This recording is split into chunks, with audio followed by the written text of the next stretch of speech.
So I gave you a handful of problems, yes? You should have it out, you should have earbuds out, you should have iPods and iPhones and other types of electronic stuff on your desk, but in the off position. What did I give you? It was just a handful of problems, I believe.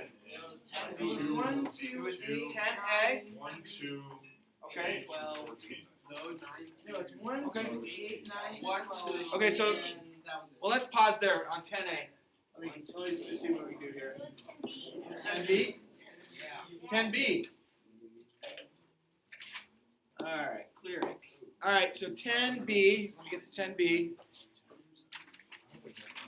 which was, does anyone know where TJ's math book is? It didn't stay here yesterday. Check my backpack. I'm not checking anybody's backpack. I just want to know if anyone knew where it was at. TJ, You sure didn't leave it out? you're welcome to take pictures of any pages and put it on just a notebook page if you need to. So we did 1 and 2. So 1 and 2, I think were pretty easy. You're just finding the slope, correct? So first part of finding the slope is x1, y1, x2, y2, and then the slope equation. So 1 and 2. What was the next one after 1 and 2? 8 and 9. Ooh, let me do number 8 real quick, just because 8's a little silly. So we have m equals 0, and we have 1 comma 3. And it says, write the equation of the line in slope-intercept form. Somebody remind me which one's slope-intercept form. Here, let me put a few up there. I'll put this. I know you need to know this one. I know this one. I know this one. And I know this one.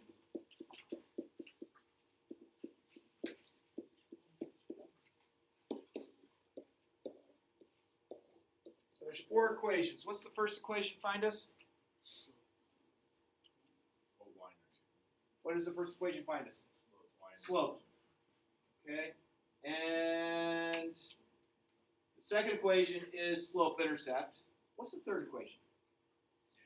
Standard form. Good. Standard form, if it's in that way, can we find what? What's the silly method we call? The cover method, and it finds us what? The x and the what? Where crosses x and y. Good. And then the last one's called what? Point slope. So we want this to be put into this method. So there's 2 different ways we could do it. Now, the more appropriate way would be to use this equation here, distribute over the parentheses, and then move y1 over. That's the most appropriate way to do it. Now, you could do this also using this twice. How would I use this one twice?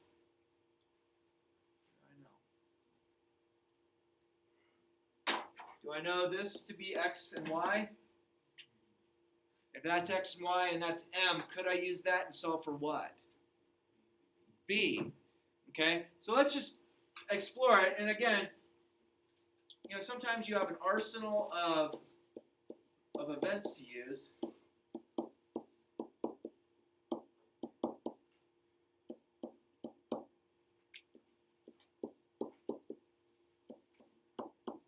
So that's the equation line. Wait a minute, what kind of line is that other than straight?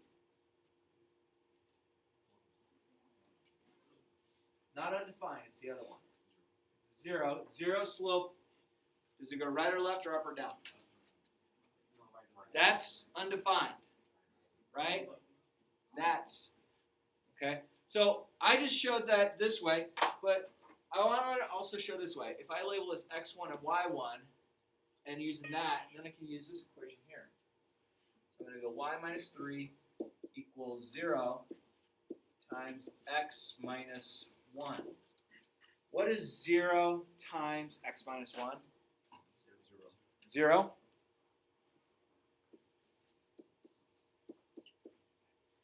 And then how do I make this look like this? Add 3. So 2 different ways to go about it. And is it okay to use one way or the other? I think it's best to use the way that you feel comfortable with it.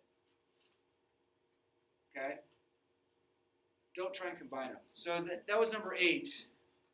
And then I think there were a few graphing ones that we did. Which ones? Help me out. 9, 10, 11, 9, 10, 11.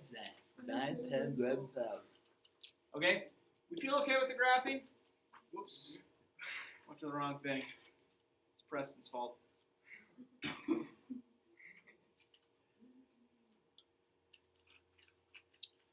Let's let it warm up. I'm sure something will come firing up. The first graphing one should be pretty easy. First graphing one's pretty easy. It's y-intercept -3, and you have a slope. Second one, you have y-intercept of 4 with a slope of -2 over 1.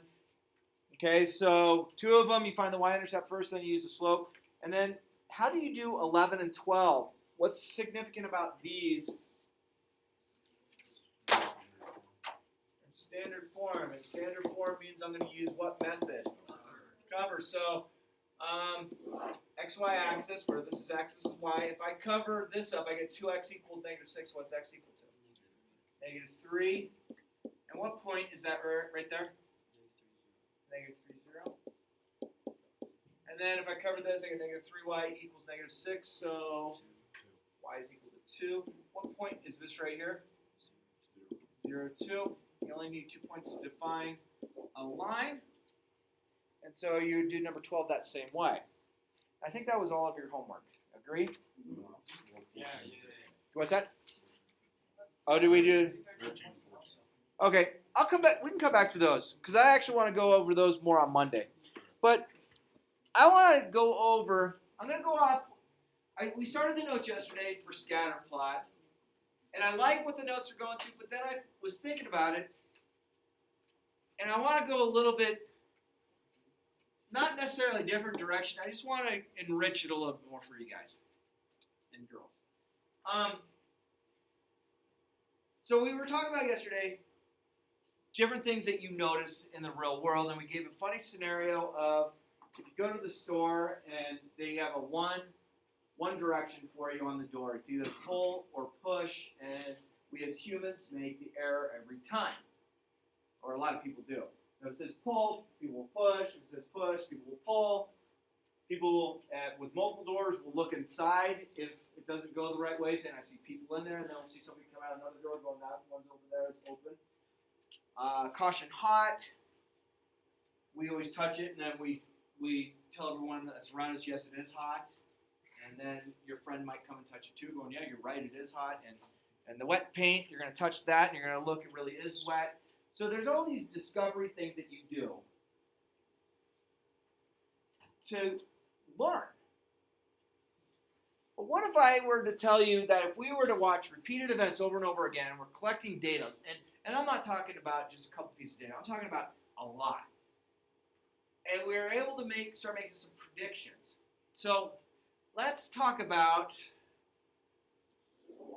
XY axis. So what did we call the x-axis when we were plotting data? Independent or dependent? Independent. And that's something that you might have heard from your science teacher, which is the independent variable. And then your y is your dependent variable.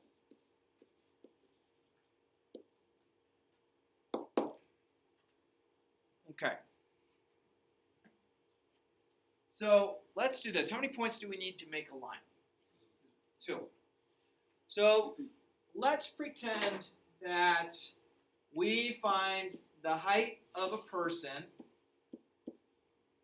and their shoe size. Okay? So let's say we pick on Ben and we pick on Mac. Okay? Is Ben taller than Mac? Now, would you feel that Ben would have a larger shoe size than Mac, or would Mac have a larger shoe size than Ben? Okay, now, let's just pretend that, the teenage body is a wonderful thing. Things are going on, you're like, woohoo, your body's going, woo, party, we're going to go big feet, and you're going to be short, and then things catch up.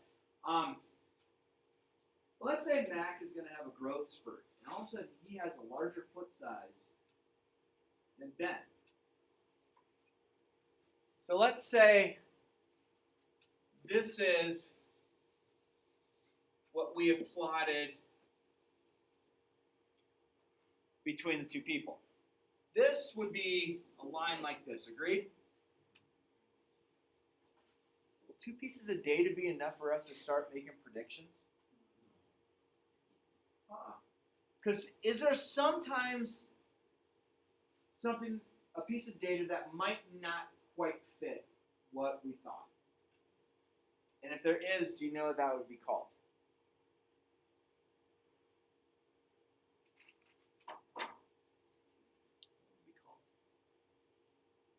Goofy? Sure. Sometimes it's called an outlier. Okay. You ever, let's go off the shoe size and height. You ever have that one kid in one of your classes that has like the 119%? And the rest of the people are like, dude, I got like a 61%. That kid's kind of probably in the wrong spot, who's got the 119%. And in my opinion, I don't think you should ever have more than 100% because I think it's impossible for you to have more than 100% because if you're already doing 100% of the class or 100% of your work, how can you actually do more work in the same amount of time? It doesn't make sense to me. So I don't believe in giving over 100%. That's why I don't offer extra credit. I want to give you the opportunity to show me what you know, not padding the score. But there's every now and then you walk into a class and you have that one kid, they're just through the roof. Now I used to teach International Baccalaureate Math, which is similar to advanced placement, though it's a world curriculum, not just a United States curriculum. And what I always thought was kind of neat was the kid that might have been in France was going to take the same math test that I was giving when I was in Nevada. And I thought that was pretty neat. Or the kid in New Zealand, or the kid in South Africa, or the kid that's in Israel, that was in these IB courses. They're taking the same thing. And then you get your results back, and you're kind of saying, hey, we're actually doing pretty good. I like this. But what I had to do is, being my tests that were taken by my kids would be sent anywhere in the world to be graded, I had to make a prediction of what I felt my kids would do just in case the tests were lost. And a lot of times you make a prediction based on realizing how the kids are doing throughout the year. You're giving old versions of the test, grading it, and I'm making predictions. And I had a kid named Rosh Kader. Now, Rosh, good kid. Love the kid. He was Lebanese, and he says he'd come to class, and he's like, Mr. Sparrow, I'm doing any homework. So he wouldn't do any homework. And his test kind of stunk. So I had to predict what I felt Rosh was going to get on the International Baccalaureate test. And the test itself is based on a score from 1 to 7, where 7 is your best score, a 1's your worst score, and a 2, 3, 4, 5, 6 are the scores in between. This was the only prediction that I had that was so far off, it didn't make sense to me. Okay, so he didn't show me he could do anything throughout the class. And I love the kid, nicest kid in the world, wasn't a problem, just didn't do anything. I predicted him earning a 2 out of 7.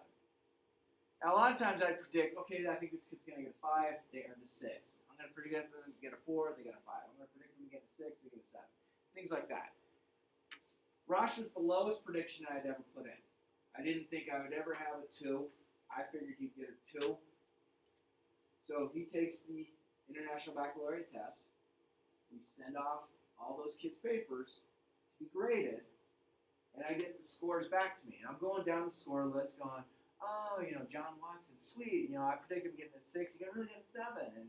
And blah, blah, blah. I got this score and scored this. And, oh, I was right on with Christine. I predicted her to get a 5, and she did get a 5. Get to Raj. I predicted him to get a 2, and he got a 6? Wait a minute. That doesn't make sense. I was so far off. And 2 to the 6, you're like, oh, that's not that many numbers. But as far as the world of testing goes, I was predicting him to score at the bottom 12%, and he scored at the top 12%. So I was pretty far off. So my thing is, in that case, if I were to take that piece of data and somebody else's piece of data, I'm going to get the wrong look at the event. Now, if I started plotting other people's stuff, so let's keep this and this here, but let's do this.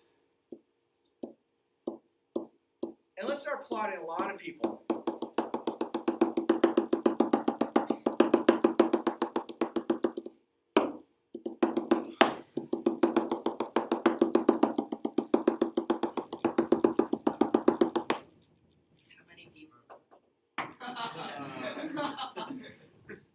Woo! All right.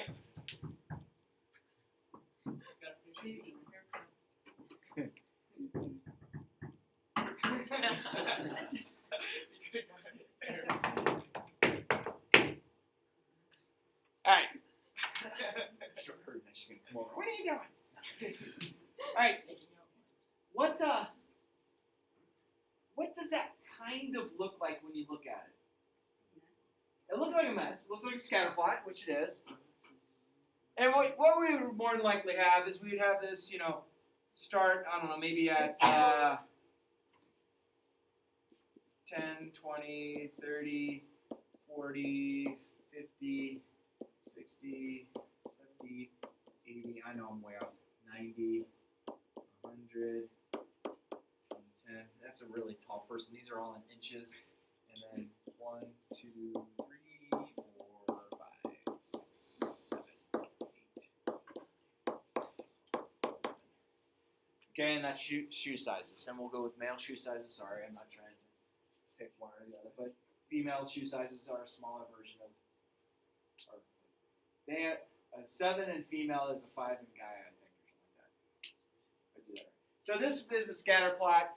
This blue line is not a good representation, but this line of best fit would probably be a pretty good representation of the line.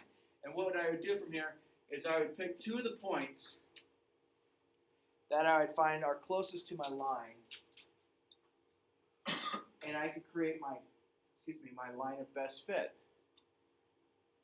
And when I create my line of best fit, I'm going to pick 2 points, call it x1, y1, x2, y2. What would be the next step to finding the line of best fit? If I label first, what's the next point? Our next thing to find the line. What do you think? So if I add 20, 3, and I had 80, 8.5, and I were to label this x1, y1, x2, y2, what would my next step be to find the linear equation? Subtract. But what am I subtracting? Why am I subtracting? What's it called?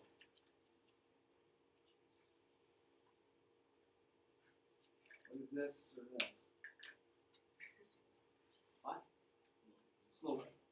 So I'm finding the slope. So I know the slope equation is this. There should be a comma right there.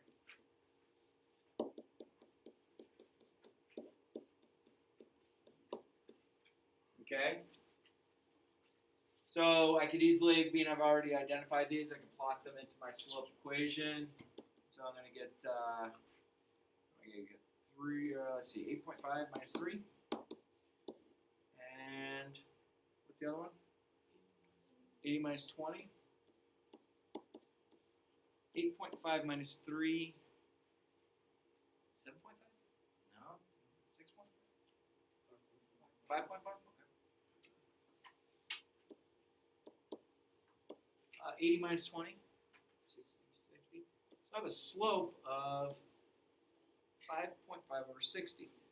So remember, slope is the y direction over the x direction. Hang on. Y direction. What do we have y labeled as? Shoe size. And the x direction is height. So for every 60 inches the person would be, they would have a shoe size of 5.5 or more. Did I say that right? 60 inches is 5 foot tall. God bless you. Huh. So we have a slope. Okay, what do we do with the slope? How can I find the linear equation from there?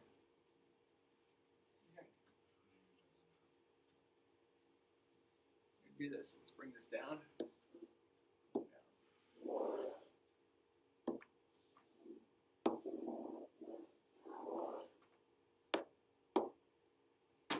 So the first step was this.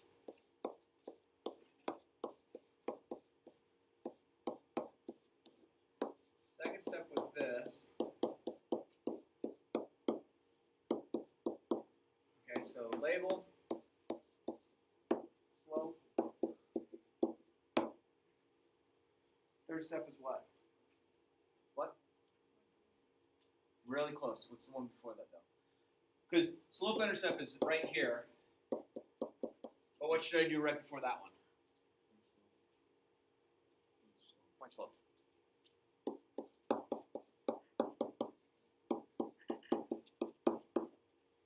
Okay.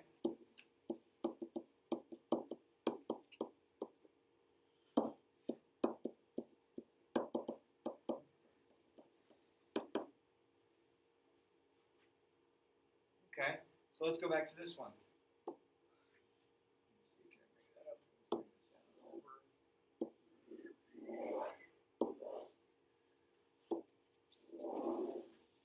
What's my next step? I have slope now.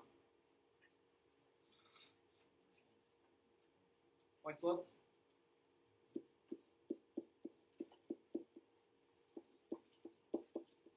If you have a calculator, it'd be good to get it out because it's going to get to math that I can't do in my head real quick, and I'm sorry. But while I'm doing that, what? So y minus, what's y1? 3, okay. And what's my slope? We just found it. It's 5.05 over 60. Isn't that kind of weird? We have a decimal and a fraction. I guess it could happen. And then I have x minus 20. Okay, now I need some help. Because I can't do this in my head. I'm sorry. Somebody have their calculator out? Okay, let's convert 5.5 over 20 to a decimal. 5.5 divided by 20, or 5. I'm sorry, 5.5 divided by 60.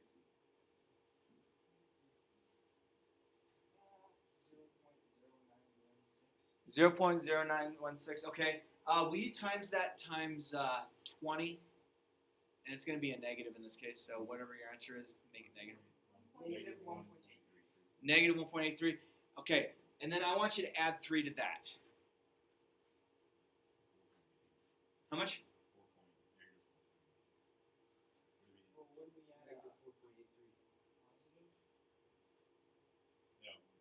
What? I'm sorry. What was 5.5 divided by 60? And then you multiply that times 20. No, 0.9. 0. And then times negative 20 was what? 1.83. So negative 1.83. What is, if I add 3 to that, what do I get?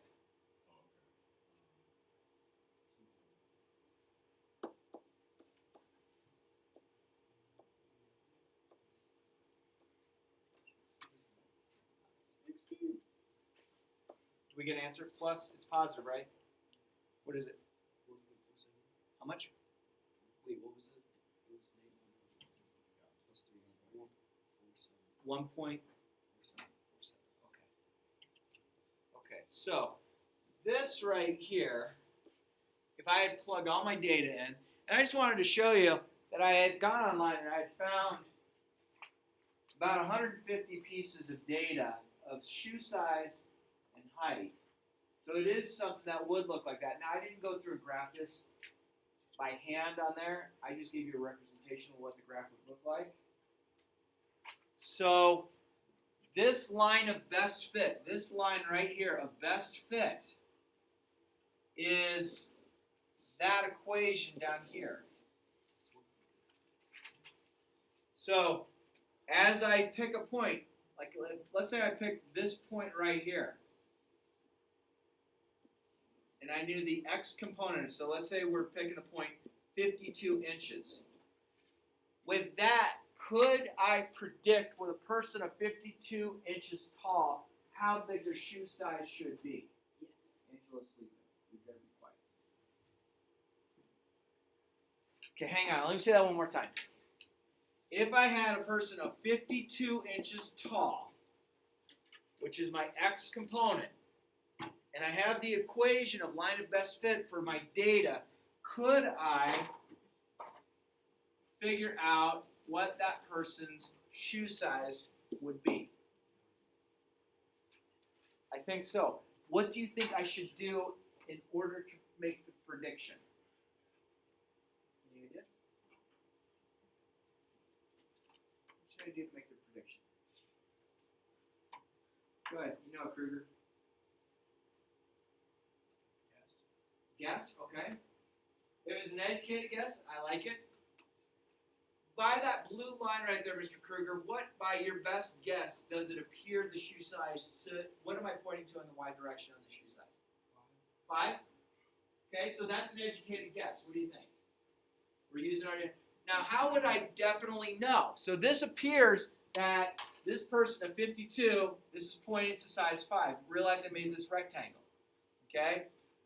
What would be a way to get an exact shoe size for this person rather than the educated guess, which is an okay method? Use the formula.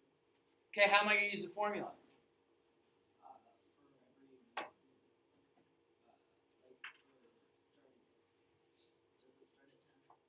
every, It does start at 10. I just lost my train of thought. You're okay. Here's my clue right here. What value am I missing right there? What value am I missing? I'm missing y. I'm missing y. Well, I have y is equal to this relationship right here.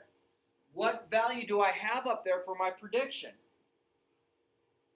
X or y? What is up there? 52 comma, is it x or y? So this is an x value?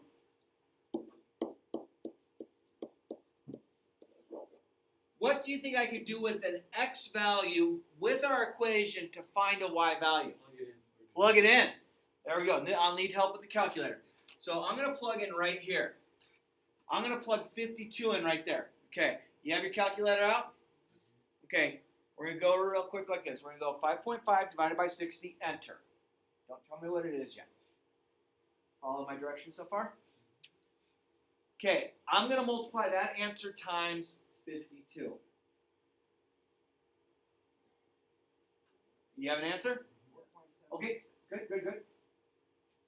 Now I want you to finish it, and I want you to add 1.47 to it.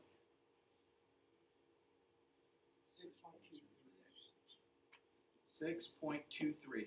I like that, roughly. Okay, so hang on. So Mr. Kruger said we're going to guess, and we went with the educated guess. And what we did is we drew a line from about 52 straight up to this point, and we went over to 5. But what our line of best fit actually would suggest to us is not this person have a size 5 foot, but they have a size 6.23 foot, which doesn't make sense. That would just mean they would have to buy a shoe that would be a 6.5, because they're not going to make a 6.23 shoe. Make sense? So we have an educated guess, which got us in the ballpark. 5 and 6.23 are not that far off from each other. But we had an equation that we could do a true prediction because of what our data was doing for us. It allowed us to get a lot closer to what a person who's 52 inches tall should have a shoe size of 6.23. Okay, now if I do something that's within my data, it's called, let's go with it. This is called interpolation. Okay? If you do something outside of your data, it's called extrapolation. It's on the outside of it. So interpolation inside, that's just a little bonus, so you don't have to know that yet. But a few things. A guess, a lot of times, is an educated guess, which means you have some events that you're going to lead up to and it's going to point to. But then when you have a line of best fit, you're able to really predict. That's pretty cool. But in order to do a line of best fit, you need to have a little bit more data than just 2 points. Because if we use the first two pieces of data, this linear equation right here for the blue, right here, our first one, remember that one? Which we said is kind of an outlier.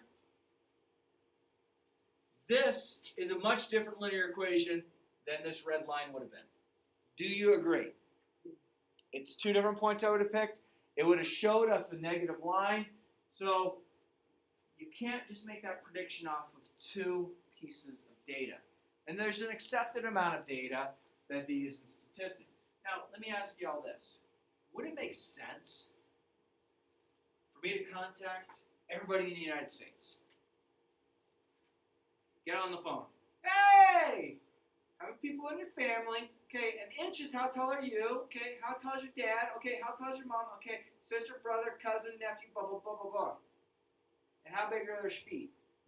And then I'm going to call the next person. Is that going to get me? It's going to give me an awesome line of best fit. That's called a census, where you're trying to get 100% of your population. But it's not real likely.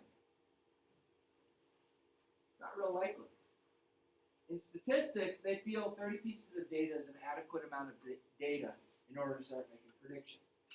Now, there's different things that they use in statistics with, and this is a few math classes from here, but they're called confidence intervals, and it's where you feel comfortable that your prediction is within a certain amount of parameters. Okay? So obviously, the more pieces of data you have, the better your confidence interval will be. 100% of your population really should get you something really close to 100% as far as how confident you are that your data is done right.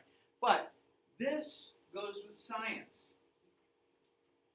It goes with science big time. Because in science, you are doing observations called labs. Okay? And at the very end of your lab, you write a conclusion. What does your conclusion really do? What is it? I heard it. So. If this was your lab you were doing, what would your conclusion be, just as a real simple term? Would it make sense to say, the amount of time it takes to pop my popcorn in the microwave is 48 seconds? Does that have anything to do with this? No, so that wouldn't be a good conclusion. Would it be, my friend Jeffrey ate 15 Big Macs in one day? Would that be a good conclusion to this? No. Now you're thinking about it going, dude, guy named Jeffrey ate 15 Big Macs. So what would a pretty good conclusion be if this was our experiment? Ooh, Angela's sleeping here. We're going to keep quiet. He's praying, I think. It's okay. You can walk around. What would the conclusion be?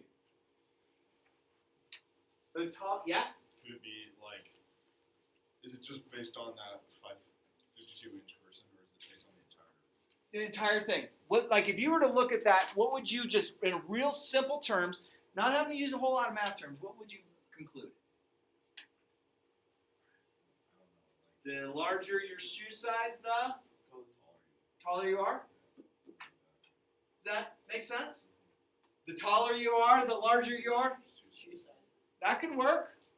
Those are okay conclusions because they relate back to our study. They relate back to your lab. Preston. Why does that guy that's 9.16 feet tall have a shoe size of 1?